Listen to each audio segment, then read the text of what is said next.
ఏంటి ఇండియా ఎందుకని సడన్గా ఈ ఆపరేషన్ సింధూర్ని సడన్గా ఆపేసి సీజ్ ఫైర్ అంది? చాలామందిలో ఉన్న డౌట్ ఇది. సరే, ఇది ఆపేయడం ఎందుకు ఆపేసినా కూడా ఇందులో అసలు మధ్యలో అమెరికా ప్రెసిడెంట్ ట్రంప్ జోక్యం చేసుకుని నేనే ఆపేశానని చెప్పి ఆయన చెప్పడం అనేది చాలా అభ్యంతరకరం. అది ఎట్టి పరిస్థితుల్లో యాక్సెప్టబుల్ కాదు. దాని మీద మనం ఆల్రెడీ వీడియో చేసాం. సరే, అది పక్కన పెడితే, ట్రంప్ అనే విషయం పక్కన పెడితే, మనం అసలు వెనక్కి తగ్గడానికి సీజ్ ఫైర్కి ఒప్పుకోవడానికి కారణం ఏంటి అంటే, మన బ్రహ్మోస్ క్షిపణిని పాకిస్తాన్ ఎయిర్ బేస్లు ధ్వంసం చేయడానికి మనం ఉపయోగించాం. ఆ బ్రహ్మోస్ చేసిన విధ్వంసం అంతా ఇంత కాదు. హనుమంతుడిని చూసి రమ్మంటే కాల్చి వచ్చినట్టు బ్రహ్మోస్ అంత పని చేసింది. ఎయిర్ బేస్లను ధ్వంసం చేయమని మనం బ్రహ్మోస్ని పంపిస్తే, ఆ బ్రహ్మోస్ చేసిన విధ్వంసానికి పాకిస్తాన్లో రహస్యంగా దాచిపెట్టిన అణుస్థావరాల్లో కీలకమైన వ్యవస్థలన్నీ ధ్వంసం అయిపోయినాయి.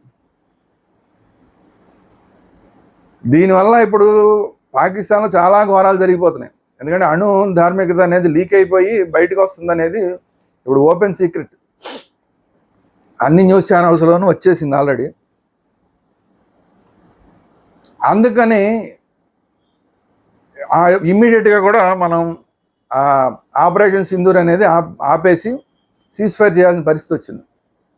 ఎప్పుడైతే అణు కేంద్రాల మీద దెబ్బ తగిలిందో, యాక్చువల్గా మనం కావాలని చేసామా ఏది చేసామా అనేది ఓపెన్గా మనం చెప్పకూడదు, కానీ Rawalpindi air base, Noor Khan air base మీద టార్గెట్ చేయాలని కొట్టాం. కొడితే ఆ Rawalpindi air base Noor Khan air బేస్కి 20 కిలోమీటర్ల దగ్గరలోని కిరాణా హిల్స్ ఉంది. ఆ కిరాణా హిల్స్ అంటే కొండల ప్రాంతం. ఆ కొండల ప్రాంతంలో భూగర్భంలో సొరంగాలు తవ్వి, ఆ సొరంగాల్లో వీళ్ళు ఈ అణువార్ హెడ్లన్నింటినీ దాచిపెట్టారు. ఆ దగ్గరలోనే వాటన్నిటిని ఆపరేట్ చేసే వ్యవస్థ దాన్ని కూడా పెట్టారు. ఇది ఇప్పుడు ఏమైంది, మనం రావల్పిండి ఎయిర్ బేస్ని, నూర్ ఖాన్ ఎయిర్ బేస్ని కొడదామని కొడితే, ఇది ఈ అణ్వాయుధాలు ఏవైతే ఉన్నాయో వాటి కమాండ్ కంట్రోల్ మొత్తం ఎగిరిపోయిందంట. అది సమస్య. కమాండ్ కంట్రోల్, అణ్వాయుధాలని కమాండ్ కంట్రోల్ అంటే ఈ అణ్వాయుధాలని మళ్ళీ వాటిని బిగించడం, వాటిని క్షిపణులకి అమర్చడం, వాటిని అక్కడి నుంచి ప్రయోగం చేయాలంటే కొనుంటే ఆ సాఫ్ట్వేర్ కానీ మొత్తం అన్నీ కూడా ఉండే ఒక ఎక్విప్మెంట్లన్నీ, దానికి సంబంధించిన ఎక్విప్మెంట్లన్నీ ఉండే ఒక కమాండ్ కంట్రోల్ వ్యవస్థ ఉన్న ప్రదేశం మనం కొట్టిన దెబ్బకి ఎగిరిపోయింది. ఇది కాకుండా ఆ లోపల ఉన్న ఎక్కడ మరి ఏది దెబ్బ తగిలిందో తెలియదు, కిరాణా హిల్స్లో ఉన్న ఆ అణు పదార్థాలకే తగిలిందా లేదంటే అణ్వస్త్రాలకే తగిలిందా, దేనిదో తెలియదు, లీకేజ్ అయితే మాత్రం కంపల్సరీ వచ్చిందనేది ఇప్పుడు అంతర్జాతీయ మీడియా మాట్లాడుతున్న మాట. ఈ దెబ్బకి ఇమ్మీడియట్గా పాకిస్తాన్ ప్రధానమంత్రి పరిగెట్టి ఇమ్మీడియట్గా మోడీ ట్రంప్ గారికి చెప్పుకోవడం, అయ్యా బాబు అయిపోయింది మన పని.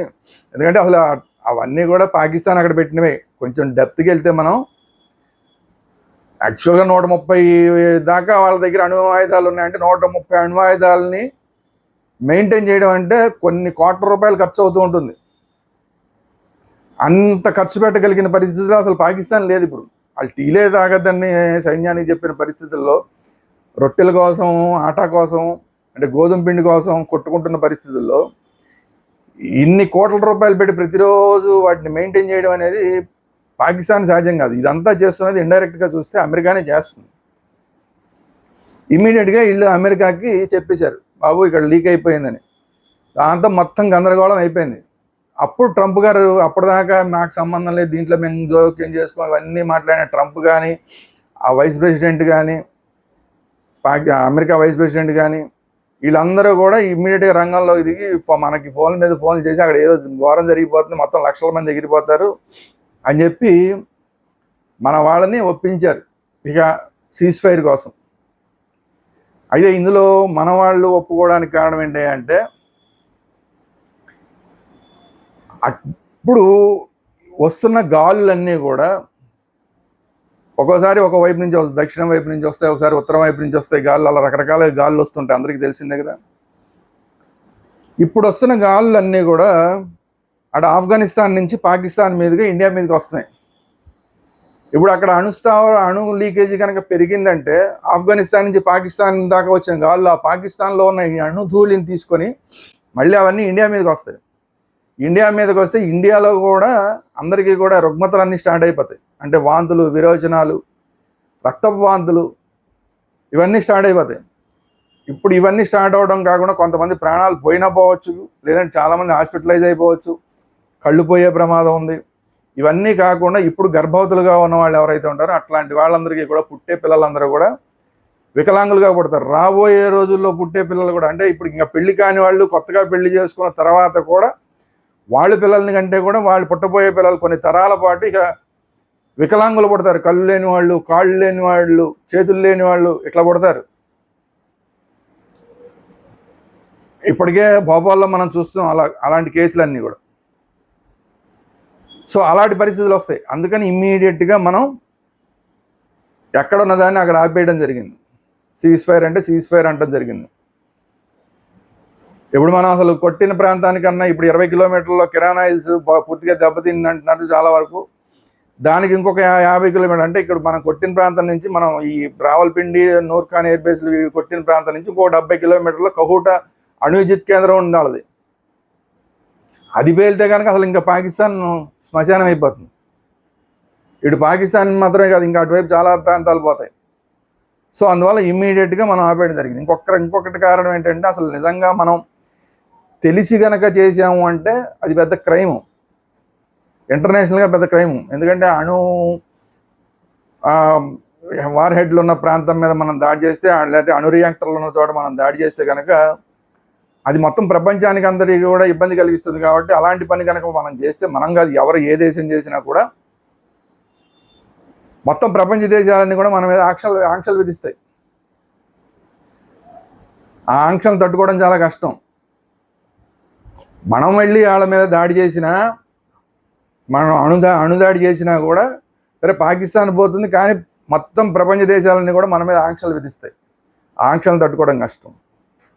మనం అణుదాడి మనం చేయకపోయినా కూడా వాళ్ళ అణుస్థావరాల మీద దాడి చేసినప్పుడు కూడా అది కూడా ప్రమాదమే. కాబట్టి అప్పుడు కూడా ఆంక్షలు విధించే ప్రమాదం ఉంది. అప్పుడు కూడా మనం ప్రపంచ దేశాలన్నీ కూడా మనకు వాణిజ్యంలో కానీ ఇతర విషయాల్లో కానీ సహకరించడం మానేస్తామని చెప్పి ఇలా ఆంక్షలు విధిస్తే కనుక మళ్ళీ ఎదుగుతున్న మన ఇండియా మళ్ళీ కొంచెం వెనక్కి తగ్గిపోవాల్సిన పరిస్థితులు వస్తాయి. మనం పోఖ్రాన్లో మనం ధైర్యంగా చేసినప్పుడు కూడా అమెరికా మన మీద ఆంక్షలు విధించింది, ఇతర దేశాలన్నీ ఆంక్షలు విధించినాయి. వాటన్నింటినీ తట్టుకుని చాలా కాలం తట్టుకున్న తర్వాత ఇప్పుడు మళ్ళీ ఆంక్షల్ని ఎత్తేయించుకున్న తర్వాత ఇప్పుడు మనం అభివృద్ధి పదంలో వెళ్తున్నాం. ఇలాంటి టైంలో మళ్ళీ ప్రపంచ దేశాలన్నీ కనుక మన మీద ఆంక్షలు విధిస్తే తట్టుకోవడం కష్టం అవుతుంది. మళ్ళీ మన అభివృద్ధి అనేది కుంటుపడిపోతుంది.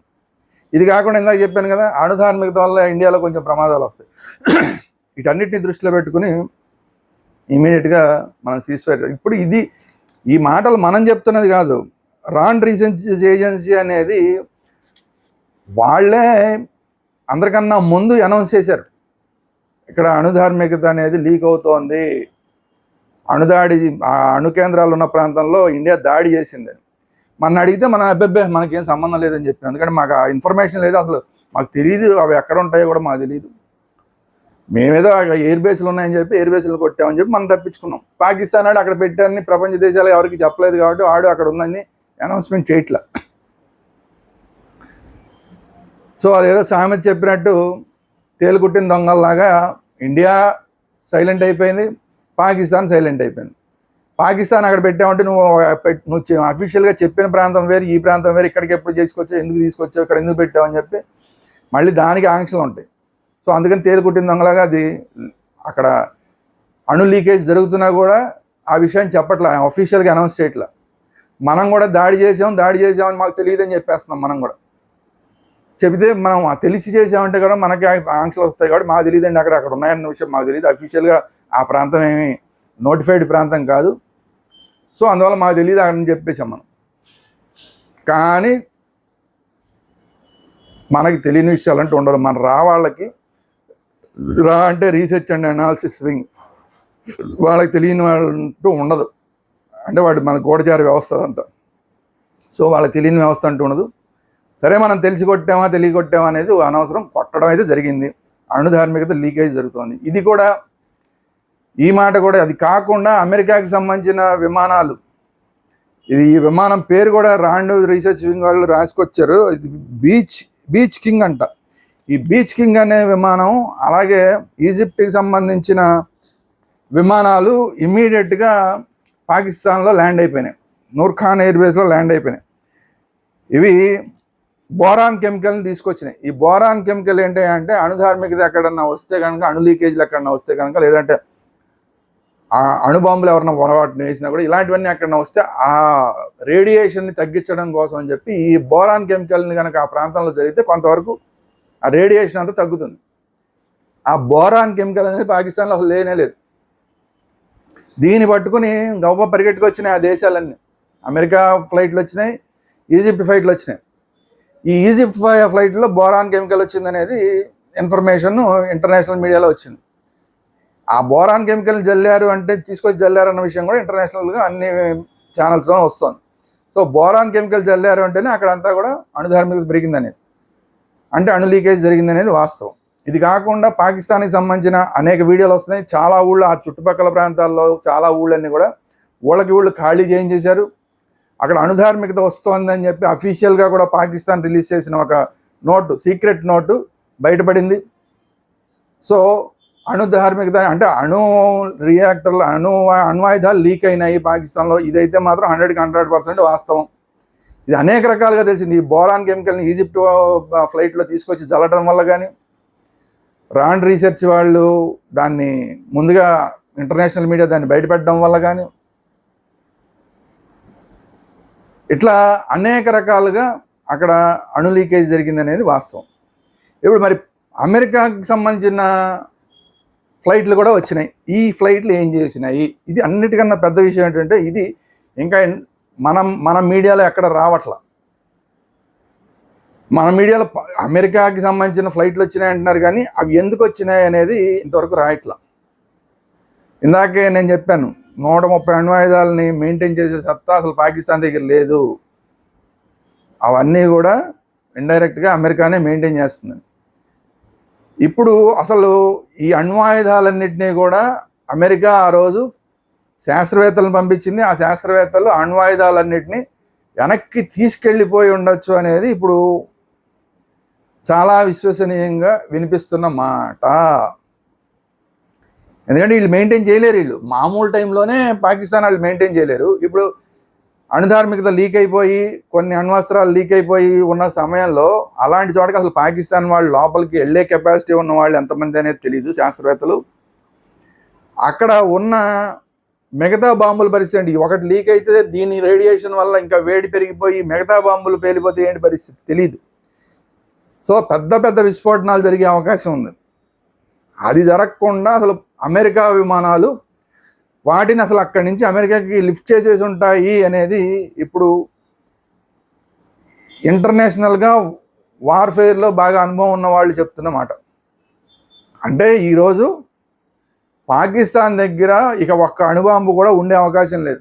ఒకటో రెండో లీక్ అయిపోయినా కాకుండా మిగతా వాటన్నిటినీ కూడా, ఒకటి లీక్ అయినా, 2 లీక్ అయినాయా, 10 లీక్ అయినాయా, అది పక్కన పెడితే సేఫ్గా, ఇంకా ప్రస్తుతానికి సేఫ్గా ఉన్న వాటన్నిటినీ కూడా అమెరికా తన విమానాల్లో తరలించేసింది అనేది ఇప్పుడు వినిపిస్తున్నమాట. కార్గో వచ్చినవన్నీ కూడా కార్గో విమానాలు వచ్చినాయి.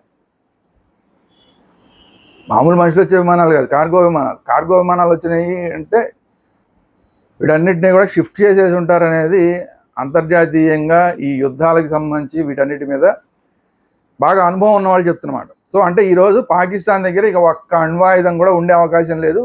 ఇప్పటికీ బెదిరిస్తున్నారు, అణుదాడి చేస్తామని బెదిరిస్తున్నారు, కానీ అసలు ఇంకా మామూలుగానే మనం కొట్టిన దెబ్బకే అణ్వాయుధాలని దాన్ని ఫిక్స్ చేసి ఎయిర్లోకి పంపించి, ఒక మిసైల్కి పంపించి దాన్ని మన మీద లాంచ్ చేసేంత కెపాసిటీ ఆల్రెడీ మనం కొట్టిన దెబ్బకే పోయింది, మన బ్రహ్మోస్ దెబ్బకే పోయింది. ఇంకా దెబ్బతినగా మిగిలిన వాటిని ఇప్పుడు అమెరికా పట్టుకెళ్ళిపోయింది అంటున్నారు. సో అమెరికా కూడా కనుక పట్టుకెళ్ళిపోతే ఇక అసలు పాకిస్తాన్ దగ్గర అణు ఆయుధం లేదు లేదు లేదు. సో ఇది ఈరోజు పరిస్థితి. మరి రాబోయే రోజుల్లో ఇంకా ఇలాగే బేరాలు పలుకుతూ ఉంటుందా? సరే, ముందు అసలు అక్కడ అణు లీకేజీకి సంబంధించి అక్కడ కొన్ని వందల మందికి చాలా ఇబ్బందులు వచ్చే అవకాశం, కొన్ని వందలు కాదు కొన్ని వేల మందికి ఇబ్బందులు వచ్చే అవకాశాలు ఉన్నాయి ఆ రావలపిండి చుట్టుపక్కల ప్రాంతాలన్నింటిలోనూ. మరి వాళ్ళందరినీ రక్షించుకుంటుందా, లేదా వాళ్ళ ప్రాణాలు పోతే పోయినాయి వాళ్ళని గాలికి వదిలేస్తుందా, ఏం చేస్తుంది పాకిస్తాన్? ఆ తిప్పలే పడుతుందా, మళ్ళీ మనతో యుద్ధానికి సై అంటుందా అనేది రాబోయే రోజుల్లో మనం చూడాలి. కాకపోతే ఇంకా ప్రయత్నాలు చేస్తుంది పాకిస్తాన్ మన మీద దాడులు చేయడానికి అనేది వస్తున్న వార్తలు. చింత తెచ్చిన పులుపులు చావలేదని మళ్ళీ ఏమన్నా చైనా సపోర్ట్తో కొంచెం ఏమైనా వచ్చి హడావిడి చేస్తుందా ఏంటనేది చూడాలి.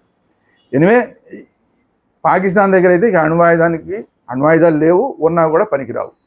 ఇది ఈరోజు వీడియో. ఈ వీడియో కనుక మీకు నచ్చినట్లయితే లైక్ చేయండి, మీ అభిప్రాయాలు ఏంటంటే కామెంట్ రూపంలో తెలియజేయండి. అలాగే ఈ వీడియోని అందరికీ షేర్ చేయండి. మన ఛానల్ వేదాంత ఛానల్ని సబ్స్క్రైబ్ చేసుకోండి. Thank you very much. Bharat Mata కీ జై.